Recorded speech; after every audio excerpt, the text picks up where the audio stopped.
उन्होंने ननकाना के लिए उधर जाके दुआ जरूर की थी। ये सारा उनकी दुआओं का असर है कि आज वो इधर बैठे हुए और मैं इस्लामाबाद में बैठा हूँ। मैं सिर्फ थोड़ी सी ननकाना की हिस्ट्री सर जो कि आप पहली दफा आए। ननकाना साहब सर इससे birth place of Baba Guru Nanak, और पंजाब के इस वक्त आपके पास 36 जिले हैं।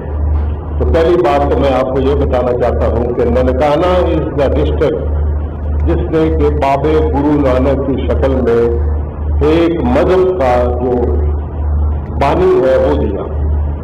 तो मैं लोगों को भी कहता हूँ, मैंने खान साहब को भी बोला कि सर हम दूसरे पंजाबियों से तो बेहतर है ना, हमने तो एक पूरा मजहब आजाद कर दिया।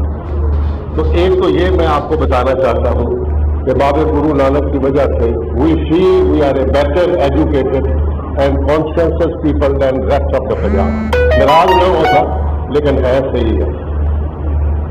दूसरी मैं ये चीज आपको बताना चाहता हूँ सर, क्योंकि ये मेन लाइन पर नहीं था, सेंटर में था।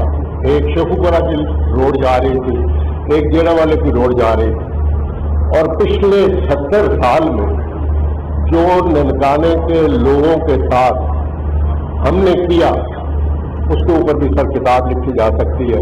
ननकाना साहब में तकरीब से खिताब कर रहे थे वफाकी वज़ीर दाखिला एजाज शाह।